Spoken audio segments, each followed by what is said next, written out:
So today we're talking to Keith and Alisdair Tulloch from Keith Tulloch Wines in the Hunter Valley, one of the Real Review's top wineries of Australia for the year 2022.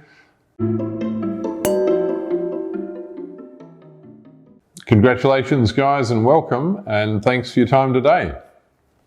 Thank you, Huon. Great to talk to you. Yeah, thanks very much for having us.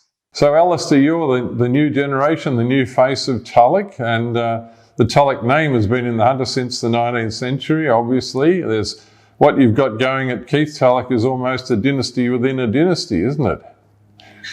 Well, got to be careful here because obviously Keith Tulloch is the brand that's here with my name on it. So Alisdair is very much part of the day-to-day operation in running the whole business. But you can't have your kids trying to live your own dreams. Alisdair has his future with his investment in land and vineyard in Tasmania, which will be very exciting to see as well. Yeah, feet in both camps, we know. I didn't know about the Tasmanian thing. Would you like to tell us a bit about that, Alisdair?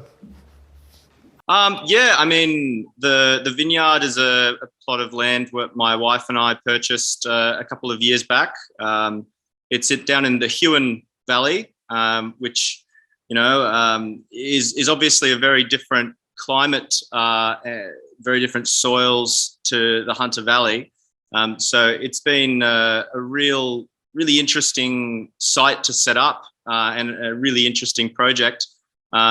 Realistically, I've been spending a lot of my time over the last 5 years working in the Northern Rhone, in Côte-Rôtie and Hermitage, and spending a lot of time in vineyards and wineries in France. So I'm pretty well versed in that sort of ultra cool climate Syrah and cool climate red grape growing as well as the winemaking. So it really adds to the sort of history and experience I have in the Hunter to be doing something that's quite different to the Hunter, but similar to what I've been doing elsewhere. Well, that's something very exciting for us to look forward to, Alisdair. I guess a lot of people would not be aware that you're the third generation of your particular branch of the Tulloch family, because Keith's father, Harry, is, I guess, established your little, you didn't call it Harry Tulloch Wines, but you've sort of picked up from him, haven't you, Keith? Can you tell us a bit about your dad and his influence? Well, his influence stays with us every day. Harry, at the age of 86, still calls out here and with his research scientist hat, walks through the vineyard and looks at different blocks and different trials we have running, which is a beautiful thing. There's a lot of trial work in conjunction with the New South Wales Department of Agriculture that Alisdair has with his liaison as well. So that intellectual and scientific study element of vineyard operations is alive and well. Harry worked with the South Australian Department of Agriculture for decades, and in fact did a lot of clonal selection work with the Department of Ag for some of the most successful clones that are used in the Shiraz and Cabernet industry of this country. And those clonal selection trials haven't stopped. So we're still looking at different clones that Harry has that we have planted into the site here, all care and no responsibility with Harry. But there are also clones that we've looked at with Al and his future, with his vineyard development in Tasmania as well. Yeah, both the Hunter Valley and Tasmania will have blocks planted this year, which are from clonal selections that Harry's been doing at this site, and rows that he's been propagating from the most successful clones over the last 15 years. Well, he started in 1969. Yeah, but this site over the last 15 years. Yeah. So we have the information about what works on our site with the very best genetic material. So we're planting vineyards knowing that we've got that foundation of very strong genetic material from day dot. And that's part of, you know, we're blessed with some very old vines on the site, but some of our most exciting blocks are the more recently planted blocks since 2014, using these selected grapevines at higher densities. So there's a very interesting sort of dichotomy, I guess, between the two different styles of vineyard that we have between the old and the new. Yeah, well, it's very interesting indeed. And of course, it's a bit of a cliche that the great wine starts in the vineyard. And the French would like us to believe that pretty much it's the soil and the geology of the site which is so important, most important.